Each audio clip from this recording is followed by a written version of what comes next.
Assalamualaikum warahmatullahi wabarakatuh.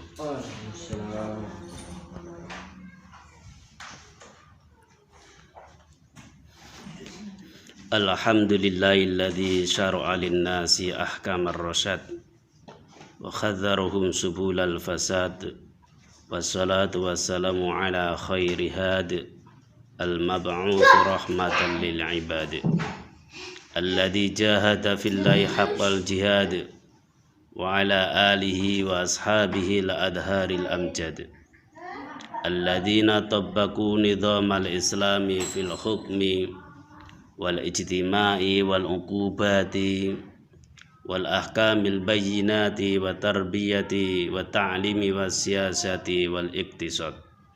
Faj'alna Allahumma ma'hum wakshurna fi zumratihim yawma yaqumul ashhadu yawma tanad yawma yaqumun nasu li rabbil lil ibad. Asyhadu an la ilaha illallah wahdahu la syarikalah wa asyhadu anna Muhammadan abduhu wa rasuluhu la nabiyya ba'dah. Qala Allah ta'ala fil kitabil Qur'anil Karim, a'udzu billahi minasy syaithanir rajim. Bismillahirrahmanirrahim. Rabbi shrah li sadri wa yassir li amri wa hlul 'uqdatam min lisani yafqahu qawli. Amma ba'du, fa ya ayyuhal hadirun, usini wa nafsi wa iyyakum bitaqwallah faqad fazal muttaqun.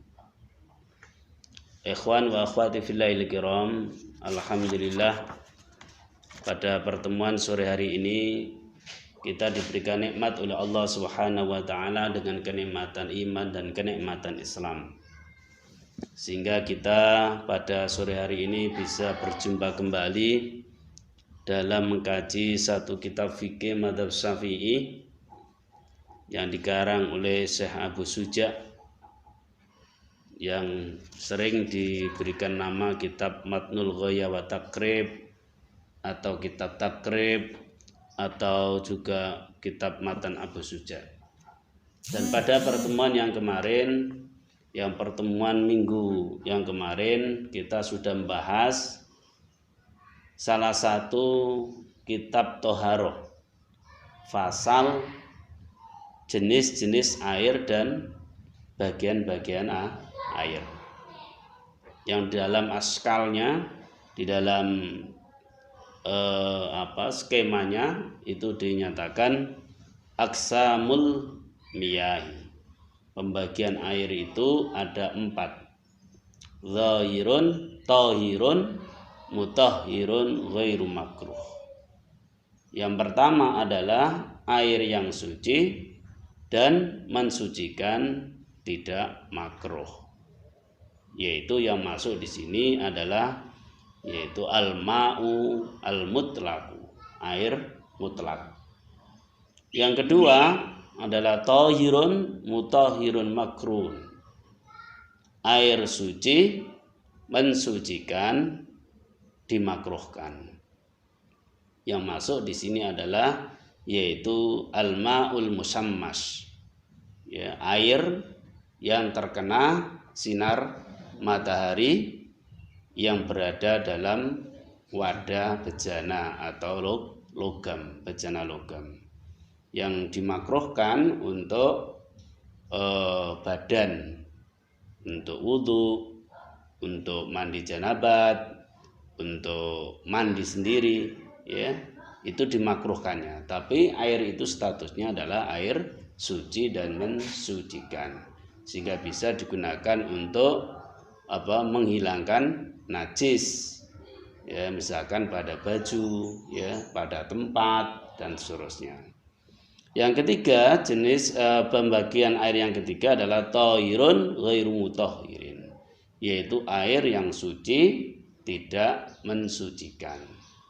Ya, yang masuk di sini adalah al-ma'u musta'malu, air mustakmal. Ya, air mustakmal itu adalah suci, ya, tidak mensucikan. Yang kedua yaitu air yang berubah ya, karena kecampuran benda-benda yang suci. Ya, ketika ada perubahan warna, perubahan rasa, ya, dan perubahan bau dalam air tersebut, maka air itu adalah suci, ya, tetapi tidak mensucikan. Yang keempat, pembagian air yang keempat yaitu air najisun, air najis. Air najis adalah air yang kejatuhan najis, ya, air yang kejatuhan najis yang kurang dari 2 kulah, ya, 2 kulah, ya, 2 kulah itu kemarin diukur dengan krus, sekarang adalah panjang, lebar, dan tingginya sekitar 58 cm atau digenapkan menjadi 60 cm, ya. Ikhwan wa akhwati fillah kiram, itu kita membahas terkait dengan jenis air dan pembagiannya. Sekarang kita lanjutkan, masih kita membahas kitabut thaharah. Kita masuk pada yaitu fasal ma yadhuru bittibaghi. Ma yadhuru bittibaghi, ya, ma apa-apa yadhuru yang suci, bittibaghi dengan disamak.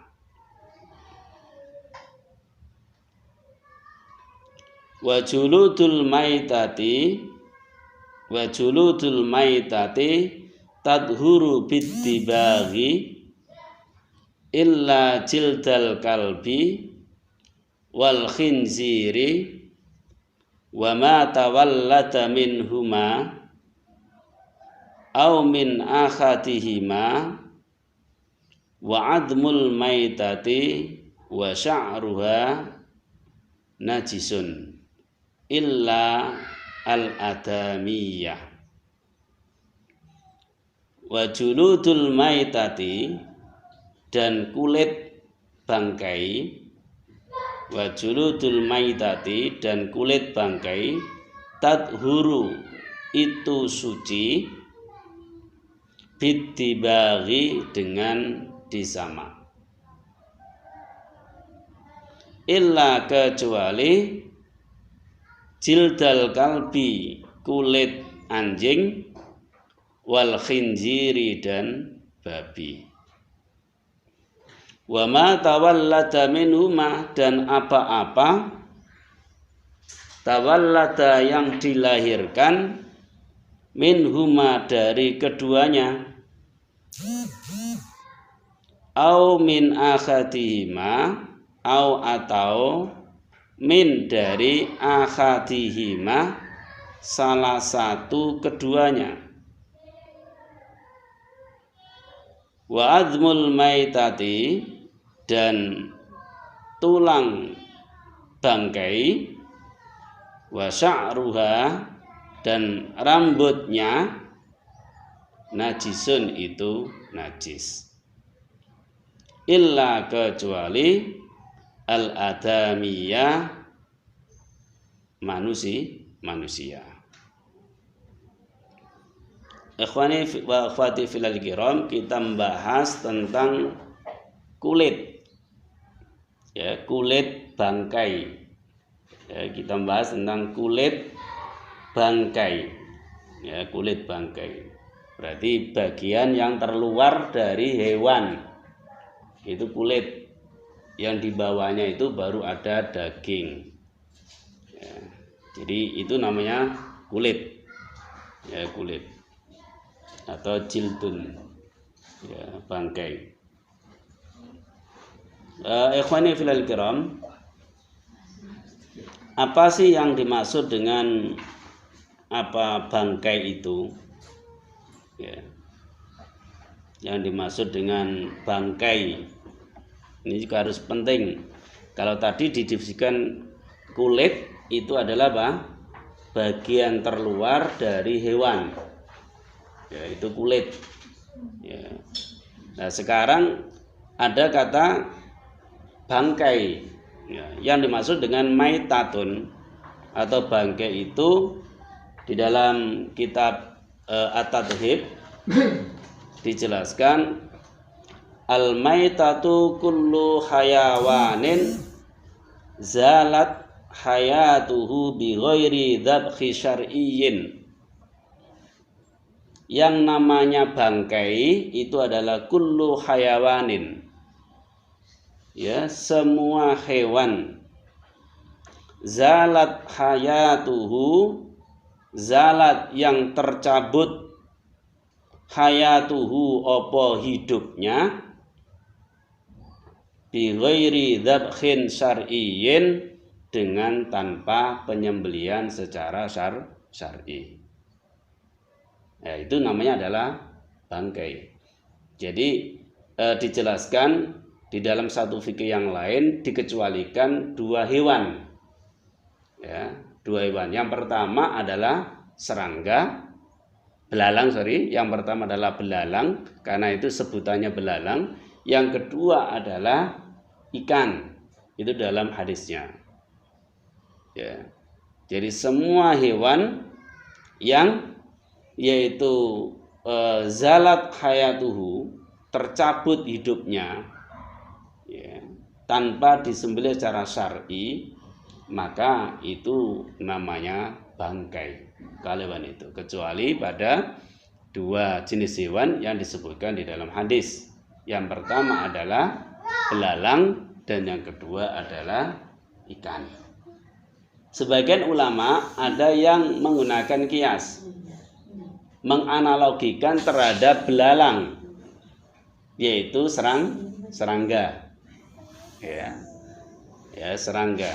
Sehingga ada juga yang mengkiaskan bahwa setiap hewan yang tidak memungkinkan untuk disembelih, ya, maka itu masuk dalam dikecualikan. Ya. Contoh misalkan yang masuk dalam hewan yang harus disembelih itu kan penyembelihan yang sah itu manakala 4 saluran itu terpotong. Dan dalam kitab fikih dijelaskan yaitu harus berada di lehernya motongnya. Sampai seperti itu. Ya. 4 saluran itu adalah kerongkongan, 2 tenggorokan, dan 3/4 adalah 2 urat nadi yang berada di kiri kanan dari leher. Jadi 4 saluran itu harus terpotong. Kerongkongan sama tenggorokan itu adalah hampir menyatu jadi satu, biasanya di tengah ini alat pernafasan dan alat pencernaan, dan yang kedua adalah di samping-sampingnya ini adalah urat nadi. Itu harus terpotong. Sehingga ada yang menjelaskan dengan fakta bahwa yang namanya menyembelih secara syar'i itu kalau dilihat dari hewannya itu adalah apa? Yaitu 4 urat nadi itu harus terpotong. Maka kemudian hewan-hewan yang tidak memiliki 4 urat nadi dengan jelas, maka ini ada menjelaskan dikecualikan. Ya, sehingga contoh misalkan selain belalang ada capung gitu, ada laron, ya, ada nyamuk kan gitu ya, dan seterusnya. Itu memang secara kejelasan dari urat-uratnya itu tidak jelas. Ini dari sisi namanya penyembelihan secara syar'i hewan yang memiliki harus terpotong 4 saluran. Penyembelihan yang secara syar'i itu juga harus dilakukan orang-orang yang dapat legalitas. Ya, yang pertama adalah dia orangnya berakal, tamyiz. Yang kedua adalah dia orang muslim dan pengikut agama samawi. Ya, jadi sembilannya orang musyrik, orang Hindu, orang Buddha, orang Konghucu, orang Zoroaster, maka itu diharamkan dimakan bagi orang muslim. Pengikut agama samawi berarti ahli kitab. Ya, orang-orang Nasrani, orang-orang Yahudi. Nasrani, Kristen Protestan, Kristen Katolik, kalau fakta sekarang ini masih disebut dengan ahli kitab. Jadi ahli kitab itu sejak pada saat Nabi dan sampai sekarang itu masih disebut dengan ahli kitab. Ya, ada yang sebagian menyatakan membedakan ahli kitab sekarang dengan dulu. Padahal sama, sejak dulu ya orang-orang ahli kitab Nasrani itu sudah yaitu berbuat menyekutukan Allah ya, dan juga menganggap Isa itu ibnillah. Isa itu ada anak Tuhan. Tuhan itu adalah tiga dan seterusnya. Dan sekarang juga sama, itu bisa dilihat diabadikan di dalam Al-Qur'anul Karim. Jadi ikhwani filal kiram, semua hewan yang hidupnya telah tercabut ya dengan tanpa disembelih syar'i, maka hewan itu berubah menjadikan bangkai. Ayam tiring ya kan ya, ayam tiring, bukan betiring, ayam tiren. Ayam tiren itu adalah ternyata ayam yang sudah mati. Berarti dia adalah bangkai. Ya, bangkai. Ya, contoh sapi. Sapi kejet-kejet langsung disembelih, syar'i sah. Tapi sapi ketika kemudian mati sudah berubah jadi bangkai.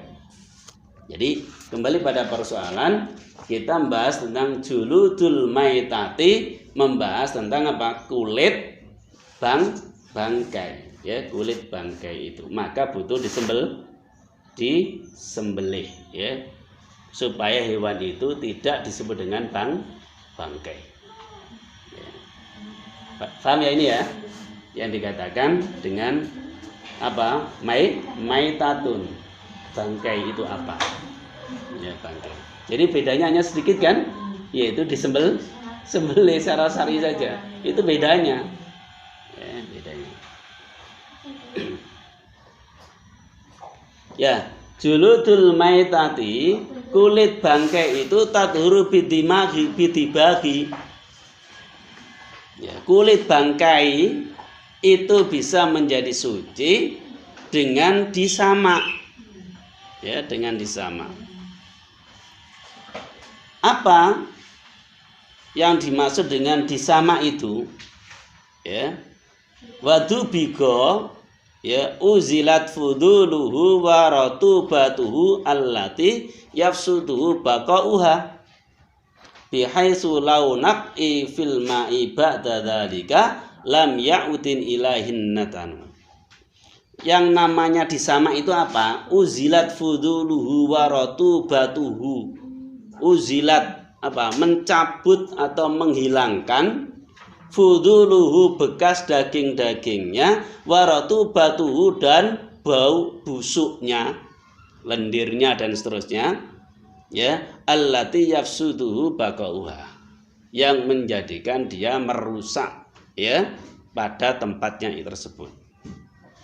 Bihaitsu launaqwa fil ma'i ba'da dzalika lam ya'ud ilain natanu. Seandainya yaitu kulit tadi kemudian diletakkan fil ma'i, di air atau direndam, ya, ba'da dzalika, setelah disamak, lam ya'udin ilahin natanu, maka tidak akan kembali busuk.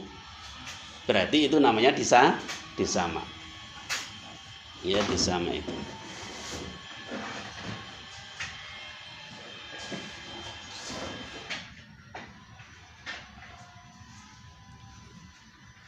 Rasulullah Muhammad Sallallahu Alaihi Wasallam menjelaskan, bersabda dalam sebuah hadisnya yang diriwayatkan oleh Imam Muslim dari Abdullah bin Abbas, ya, sami'tu Rasulullah Sallallahu Alaihi Wasallam yaqulu idza dubigha al-ihabu faqad tahura. Idza, apabila dubigha, disamak, al-ihabu, opo kulit bangkai, faqad tahura, maka sungguh telah suci. Jadi dasarnya yaitu apa? Juludul maitati tadhuru bidibagi, kulitnya bangkai disamak itu menjadi suci. Itu dasarnya adalah hadis riwayat Imam Muslim. Idza dubigha al-ihabu faqad tahura.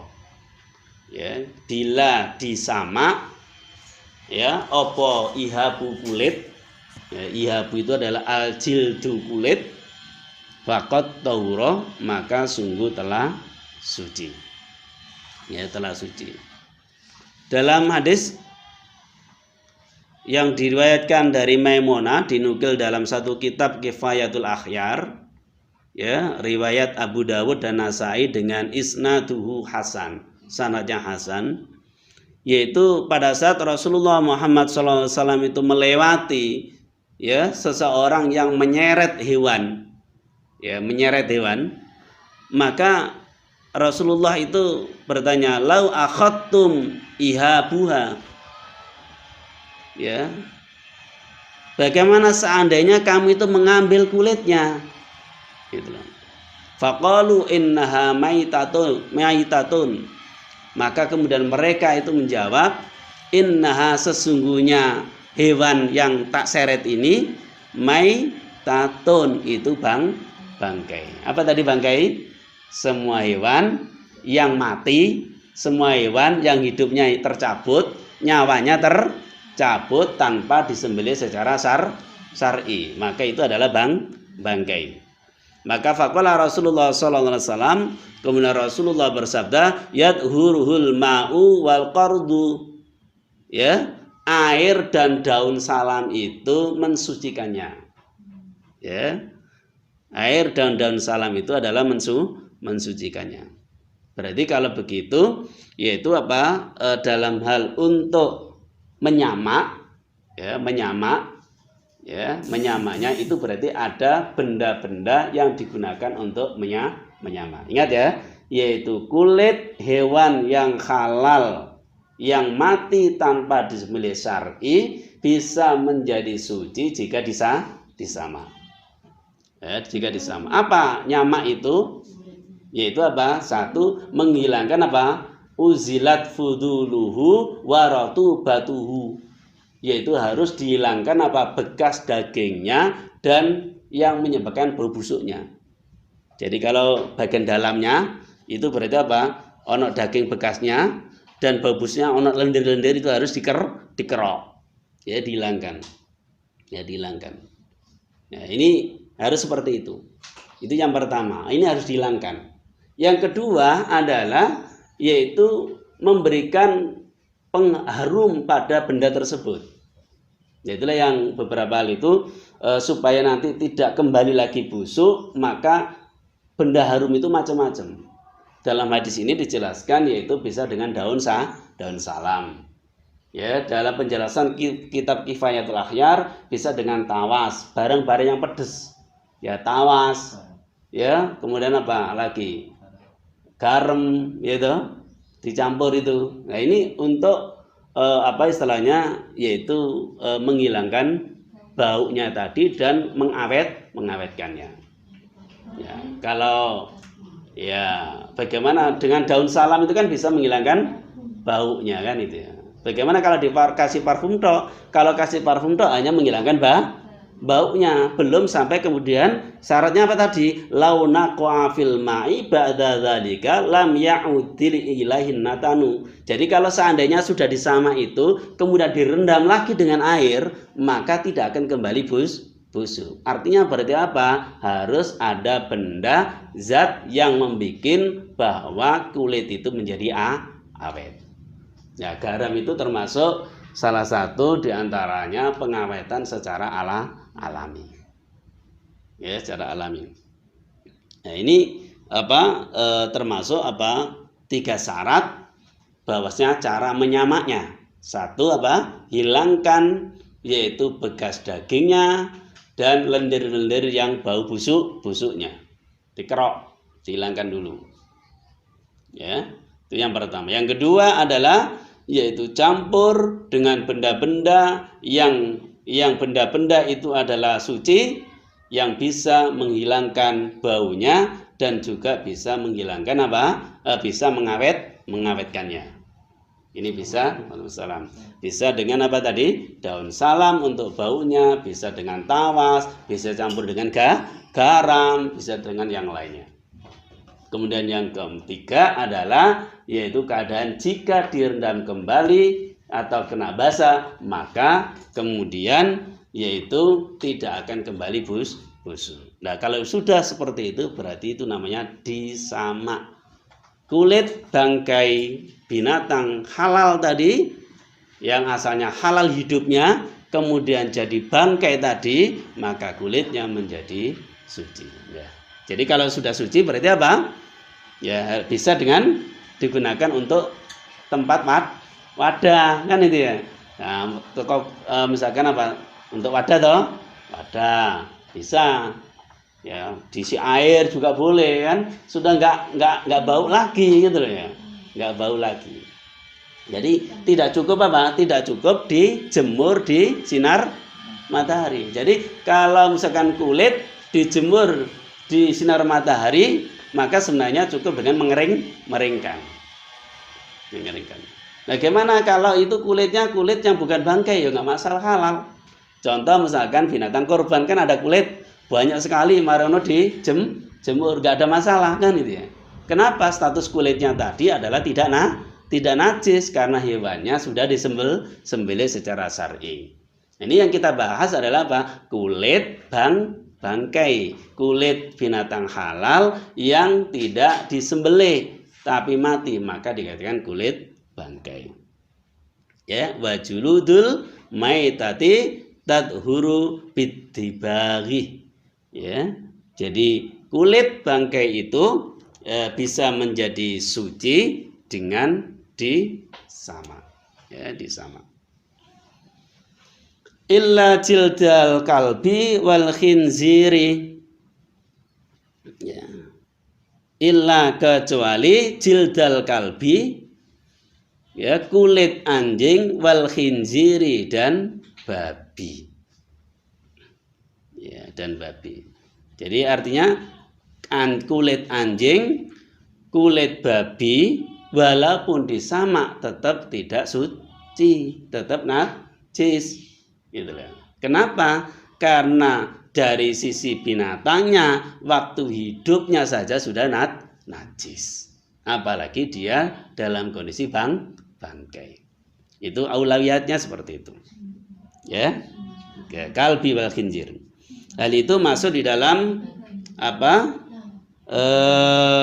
istilahnya larangan di dalam Al-Qur'an surah Al-Maidah ayat 3 ya. Surah Al-Maidah ayat 3 ya, itu bisa jenengan buka di dalam Al-Qur'an itu, yaitu khurrimat alaikumul maitatu walahmul khinziri al-ayah. Yang cukup panjang itu ya. Ya, khurrimat alaikumul maitatu walahmul khinziri, surah Al-Maidah ayat 3. Khurrimat diharamkan, alaikum atas kalian, kumnya kembali kepada orang-orang muslim, al-maitatu opo bangkai, walahmul khinziri dan daging babi. Ya, daging babi. Saya tidak membahas tentang bagaimana fakta khinzir pada zaman Nabi dengan khinzir pada zaman sekarang kan itu panjang nanti ilmunya kan itu ya. Seperti kalau dulu ada mengatakan biawak dulu dengan sekarang beda nanti. Ya hadisnya kan biawak saja, ya sudah selesai biawak. Ya. Jadi dijelaskan di situ adalah bangkai itu adalah masuk ke haraman tadi itu. Yang kedua adalah yaitu daging babi.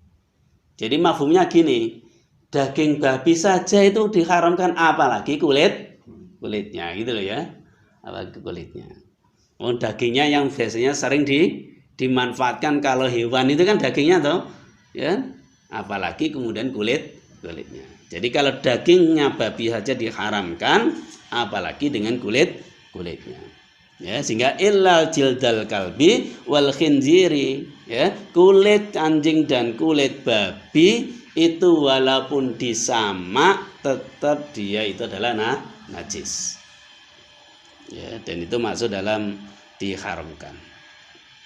Dijelaskan di dalam kitab At-Tadhib, itu menjelaskan surah Al-Maidah ayat 3, fa yadkhulu fihi ma la ya'kulu lahmahu idza dubiha kal khimari.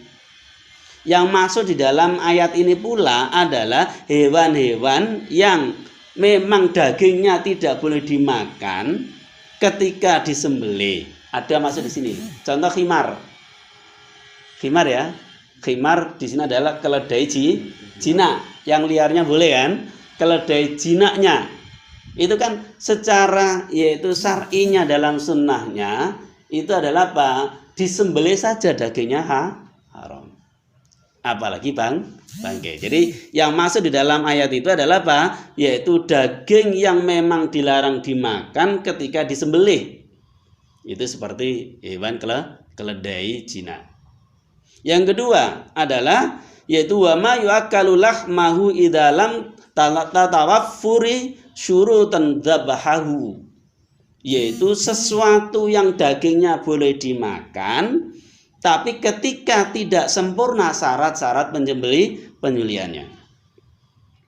Ya, kadzabi khatil murtadi, seperti sembelihannya orang murtad. Jadi sembelihannya orang murtad, ya, orang murtad tadi itu menyembelih kambing, gitu. Kambingnya kan dagingnya halal dimakan sebenarnya kalau disembelih sempurna. Tapi karena ada satu syarat, yang menyembelihnya itu adalah orang murtad, bukan orang yang masuk dalam orang muslim atau ahli kitab, maka sembelihannya tadi itu dimasukkan dalam yaitu keharaman. Hurrimat alaikumul maitatu.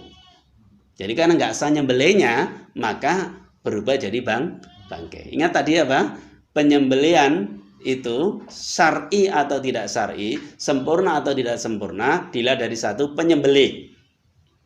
Penyembelih, apa penyembelihnya? Syaratnya adalah satu, dia adalah berakal dan mumayyiz. Jadi orang gila, majnun, berarti sembelihannya tidak sah. Orang yang normal seperti ini, kemudian saya nyembelih langsung ayam yang kumat, maka adalah apa? Tidak sah. Satu. Yang kedua, yaitu orang muslim atau ahli kitab.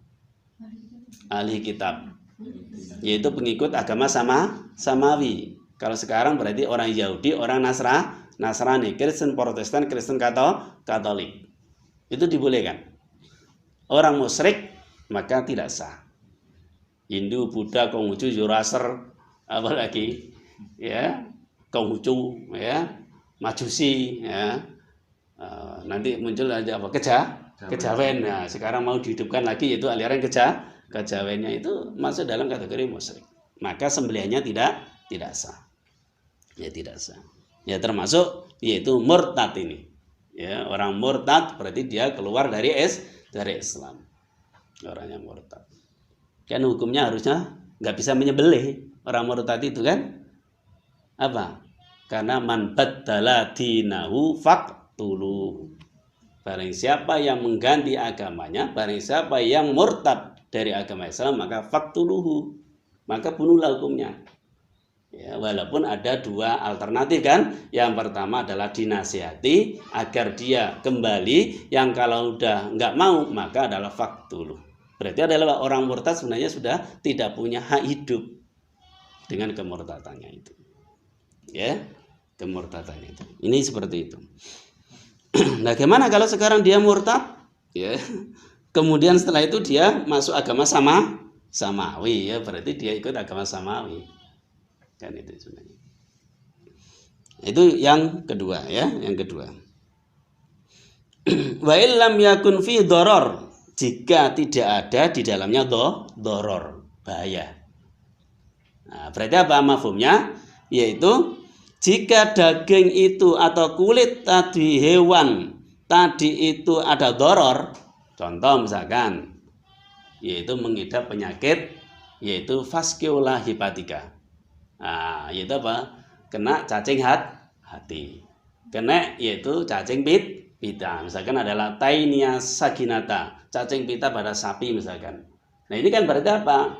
Dagingnya itu ada doror, ada bahayanya itu.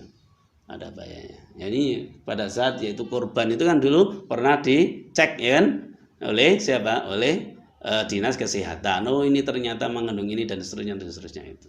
Berarti ada doror, ya, ada dorornya itu. Ya, sapi ini siapa? Ya, jadi ikhwani fillah kiram dimasukkan dalam hurrimat alaikumul maitatu walahmul khinzir, itu yang masuk di situ adalah apa? Satu, yaitu memang dagingnya tidak boleh dimakan walaupun disembelih, yaitu hewan keledai jinak. Yang kedua adalah dagingnya bisa dimakan tetapi tidak sempurna penyembelihannya. Baik tidak sempurna penyembelihannya orang yang menyembelihnya atau tidak sempurna penyembelihannya dilihat dari sisi 4 saluran yang tidak terputus. 4 saluran yang tidak terputus. Apa tadi? Kerongkongan, tenggorokan, dan 2 urat nadi. Nggih, itu terputus. Itu dia yang lebih sahih, lebih benar. Walaupun ketika ada yang menjelaskan yaitu bagaimana kalau hanya kerongkongan tenggorokannya terputus, kemudian 1 urat nadi terputus. Ya, ulama fikih ada menjelaskan tetap sah. Ya, tetap sah. Ya. Ada lagi yang menjelaskan itu bagaimana kalau kerongkongan sama tenggorokannya terputus, urat nadinya tidak terputus. Ulama fikih tetap mensahkannya walaupun derajatnya rendah. Kenapa? Dia berpatokan pada hadis selama ada aliran darah maka itu sudah dianggap sembelih. Berarti apa? Minimal apa? Kerongkongan sama tenggorokan, gitu. Nah, tapi ada yang lain juga, yaitu ada perintah yang lain menyembelihnya dengan menyembelih yang tidak menyakitkan, gitu. Tidak menyakitkan apa? Satu, alatnya pisaunya harus tajam, gitu. Yang kedua adalah yaitu apa? Sekali seret, nggak kejet-kejet mana? Nah, gitu loh. Yang nggak kejet-kejet mana itu apa? Bila 4 saluran itu terputus. Jadi kerongkongan, tenggorokan, 2 urat nadi terputus, semuanya ini seperti ini jeret, langsung denggekin aja, ya, biarkan sambil masih dipegang, sudah langsung mati. Kecuali pada hewan-hewan tertentu. Contoh unta. Nah, ini unta sudah terputus semuanya masih jalan-jalan. Nah, ada lagi yaitu apa? Bebek terbanyak itu. Mentok itu kan sudah terputus semuanya, kadang-kadang masih jalan-jalan, nggak ada masalah, ya. Nah, jadi urat nadinya. Oke. Nah, ini terkait dengan apa sembelihan itu. Illa jildal kalbi wal khinziri wa ma tawallada minhuma aw min akhidihima. Dan apa-apa yang terlahir dari binatang keduanya itu. Berarti anaknya siapa? Anjing. Anaknya babi. Ya, atau anaknya percampuran di antara anjing dan babi, dikawinkan anjing sama babi, maka hasilnya anaknya itu termasuk adalah haram. Ya. Apa namanya? Iya, aho.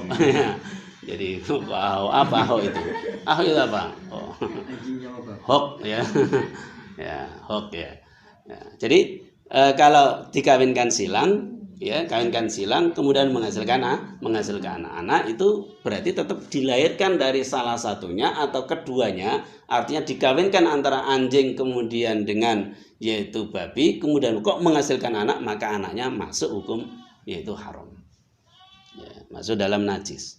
Ya, kulitnya walaupun dia itu bangkai ataupun dia masih hidup tetap najis, disama kayak apa tetap najis.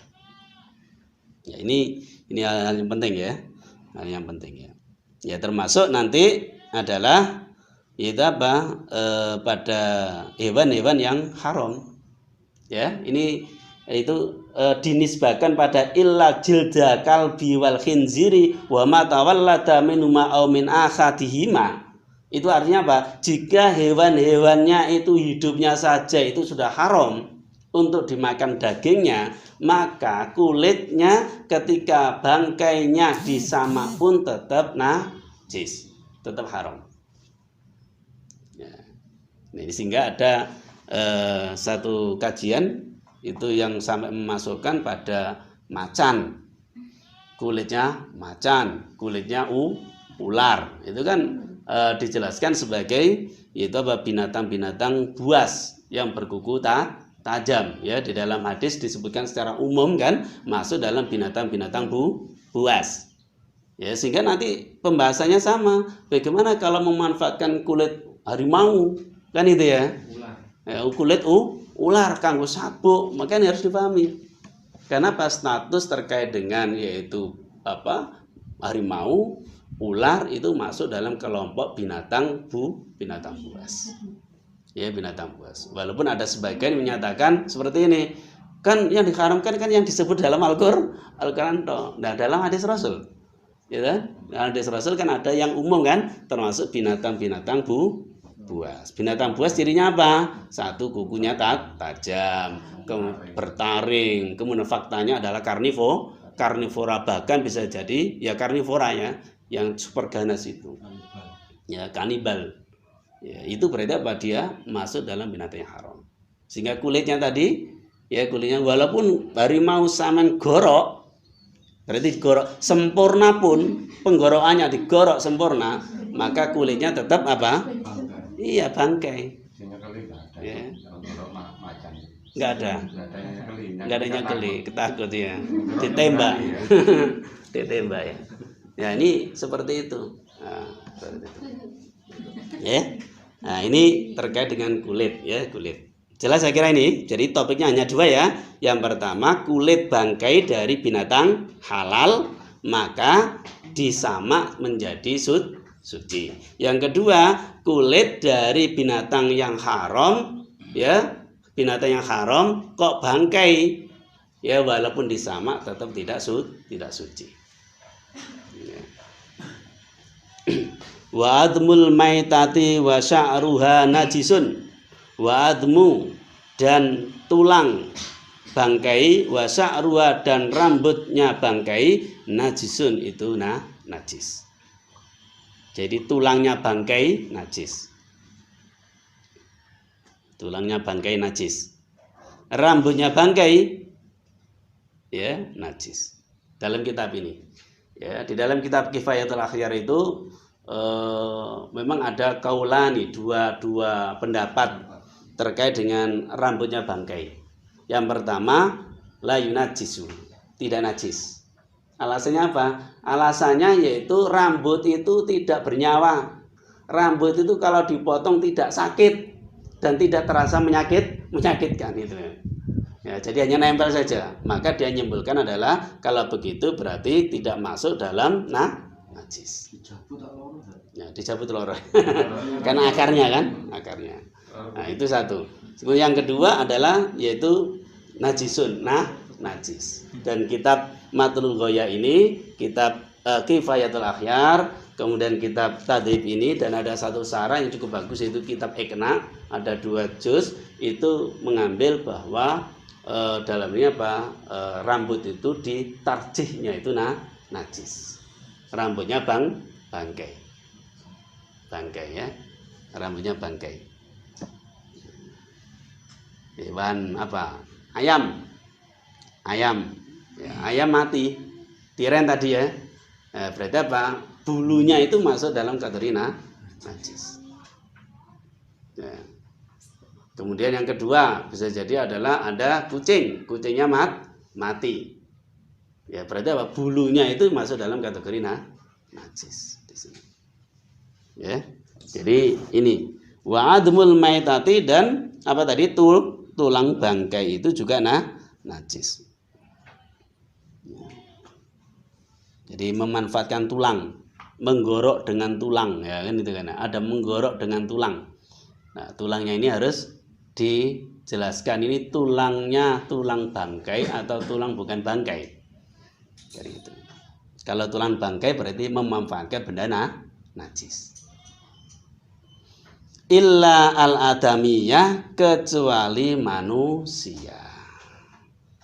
Jadi tulangnya manusia, rambutnya manusia, ya itu tidak masuk dalam kategori najis. Wa ammal adamiyu fala tanjisu maitatuhu, dan adapun manusia anak Adam maka tidak najis bangkainya. Tidak najis bangkainya.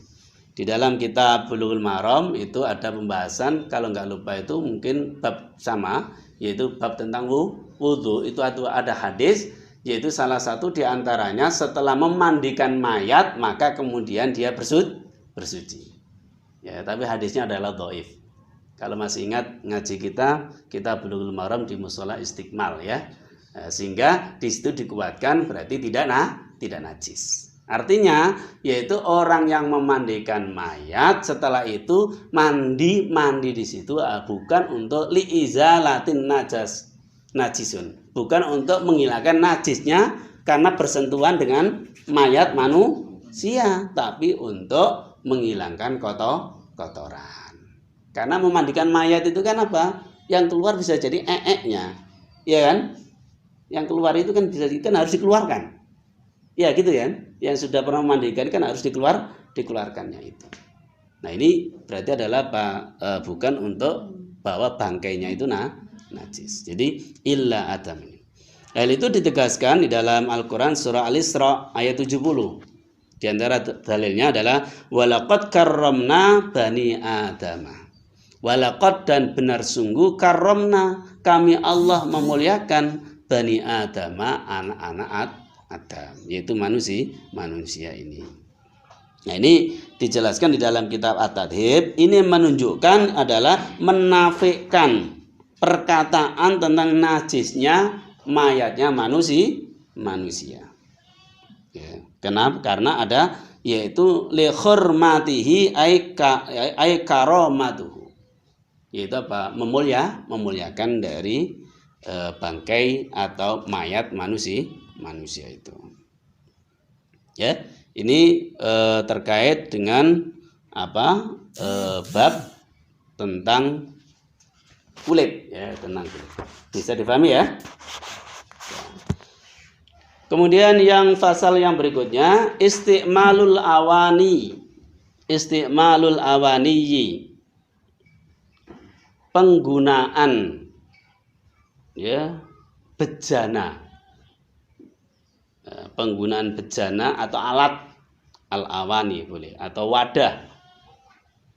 Wala yajuzu isti'malu awani dzahabi wal fiddati wa yajuzu isti'malu ghairihima minal awani. Wala yajuzu dan tidaklah boleh isti'malul awaniyi menggunakan wadah adzahabi emas wal fiddati perak dan perak. Wa yajuzu dan boleh isti'malu ghairihima ya menggunakan selain keduanya emas dan perak minal awani dari wadah. Ya, ini bab tentang bagaimana hukumnya menggunakan wadah atau bejana yang terbuat dari apa? Emas dan perak. Ya, emas dan perak. Ya. Dijelaskan di sini yaitu apa? Tidak boleh hukumnya menggunakan apa? Wadah dari emas dan perak. Ya, itu tidak boleh. Ya, dijelaskan terkait dengan apa hadis Rasulullah Muhammad SAW ya, yang diriwayatkan oleh Imam Bukhari dan Muslim ya, dari riwayat Hudzaifah ya, Hudzaifah radhiyallahu anhu ta'ala ya, qala sami'tu Rasulullah sallallahu alaihi wasallam yaqul la talbisul al-kharira wala dibahah wala tasrabu fi aniyati dhahabi wal fiddati fa innaha lahum fid dunya wa lakum fil akhirati. La talbisul harirah, janganlah kalian memakai al-harirah sutra, walad dibajah, dan jangan menggunakan apa sulaman dari sutra. Apa sulaman itu? Berarti apa? Kain tapi disisipi dengan sutra yang banyak. Itu walad dibajah. Dalam kitab Bulughul Maram itu ada syaratnya ya. Kalau cukup dengan berapa benang dari sutra, maka itu nggak apa-apa. Tapi kalau lebih dari sekitar sekian, maka itu adalah haram. Bagi siapa? Bagi laki-laki ya. Kalau perempuan nggak apa-apa pakai sutra. Ya. Wala tasrabu fi aniyati dhahabi wal fiddati, dan jangan kalian minum fi aniyati dhahabi wal fiddah, dengan dalam wadah emas dan perak. Ya, saking kayanya gelasnya saja dari emas, dari perak. Saking kayanya gucinya dari emas dan perak. Saking kayanya sampai ceretnya itu dari emas dan perak. Nah, sekarang supaya dianggap kaya, ceretnya dari apa? Dari kuningan nggih. Nek wong kaji-kaji niku napa? Ya, cangkirnya air zam-zam itu warnanya kuning. Wah, ini koyo emas lah. Ternyata kuningan ya. Kuningan. Ya, kuningan itu termasuk hasil sepuan ya. Jadi bukan asli logam.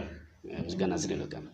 Jadi jangan kalian minum dalam wadah emas dan perak. Fa innaha lahum, maka sesungguhnya wadah emas dan perak itu lahum bagi mereka, ayyul kafirina, humnya ini lahum bagi mereka orang-orang kafir, ya, fit dunya, di dunia, walakum fil akhirati, walakum dan bagi kalian orang muslim fil akhirati, di akhirat.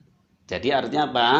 Ad-dunya, dunia ini masuk sijnul mu'mini wa jannatul kafirin. Dunia itu adalah penjaranya orang mukmin dan surganya orang kafir. Jadi kehidupan yang gemerlap, glamor itu sebenarnya kehidupan yang memang condong pada orang kafir, berfoya-foya. Ya, kalau Anda lihat bagaimana gembiranya Bizantium ya, ketika pasukan kaum muslimin tidak bisa menjatuhkan atau merobohkan bentengnya. Ini kan ya biasanya hidupnya glamor ya, minum-minuman ya, kemudian saking kayanya sampai dari emas ya, dan seterusnya. Ya. Nah, ini dijelaskan oleh Nabi adalah dicela ya, nikmat itu orang kafir itu di dunia, tapi bagi kalian orang mukmin muslim nanti di akhirat. Jadi kalau sekarang nggak punya emas nggak apa-apa ya. Ya, kenapa? Walakum fil akhirat. Ya, nanti di akhirat dapat emas ya. Dapat perak ya. Kan gitu ya. Walaupun boleh kan pakai anting-anting kan nggak masalah toh. Nah, bagi perempuan ya, bagi laki-laki yang nggak boleh. Ya, jadi seperti itu. Bahkan di dalam hadis yang lain riwayat Muslim, alladzi yashrabu fi aniyati dhahabi wal fiddati innama yujarjaru fi batnihi nar jahannam. Dijelaskan dalam hadis riwayat Muslim, yaitu orang yang minum fi aniyati dhahabi wal fiddah, dalam wadah emas dan perak, itu seperti yujarjaru fi batnihi nar jahannam. Seperti yaitu api jahanam itu dilebokno dalam perutnya orang tersebut. Ini celahnya ya, sehingga ini menjelaskan sebuah celaan ya, celaan itu, celaan, dan itu masuk dalam kategori, yaitu kalau di sini wala yajuzu istimalan awani dhahabi wal fiddah, itu di sini ditegaskan kalau untuk minum maka bisa digunakan tadi, yaitu hukumnya larangan tidak bolehnya sampai pada jatuh haram. Ya. Wa yajuzu istimalu ghairihima minal awani, dan boleh menggunakan selain wadah dari emas dan perak, boleh. Dari tembaga boleh, dari aluminium boleh ya, boleh. Ya, kalau sepuan campuran antara emas dan perak atau logam apa dengan emas, itu nanti kalau menghasilkan ternyata itu masih emas, ya berarti haram. Ya, jadi intinya seperti itu. Ya, kan emas itu kan karatnya macam-macam kan, 24 karat, gitu. Nah, karat itu menentukan kemurnian dari emas, itulah. Emas, bukan mas-masan ya. Nah, kalau mas-masan kan bukan emas ya. Itu, mamas, ya, mamas. Kayak kalung mamas itu bukan emas. Imitasi ya. Apa imitasi? Palsu ya. Palsu. Ya. Palsu.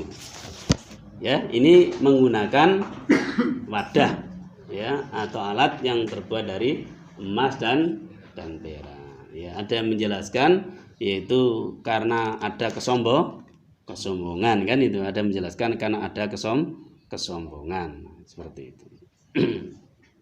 Ya, kenapa demikian? Ya sebenarnya kembali pada kaidah umum ya. Kaidah umum al aslu fil asya al ibaha malam yarid dalil takhrimi. Jadi kembali di situ. Ono enggak dalilnya terkait dengan tembaga, ono enggak dalilnya wadah-wadah dari seng, wadah-wadah dari aluminium dan seterusnya, maka memakai kaidah umum. Yaitu al aslu fil asya al ibaha malam yarid dalil takhrimi. Jadi asal sesuatu benda itu adalah ibaha boleh selama tidak ada dalil yang mengharamkannya. Itu ya. Nah, emas dan perak kan ada dalil yang mengharamkannya, yang menjelaskan larangannya ya. Larangannya. Sementara tembaga, almini, kuningan, apalagi ya yang sering dipakai itu adalah apa? Tidak ada dalil yang mencelanya. Itu loh. Sehingga menggunakan kaidah umum yaitu al aslu fil asya al ibaha malam yarid dalil takhrimi. Asal usul sesuatu benda itu adalah mubah selama tidak ada dalil yang mengharamkannya. Sudah jam 5:10 ya. Saya kira itu ya. Kita buka nanti itu pertanyaan ya. Kita tutup dulu pada pertemuan kita kali ini ya. Masih kita bab taharun, nanti bab tentang siwak ya, insyaallah pada pertemuan mendatang. Ya, kita tutup. Subhanakallah bihamdika asyhadu an la ilaha illa anta astaghfiruka wa atubu ilaik. Assalamualaikum warahmatullahi wabarakatuh.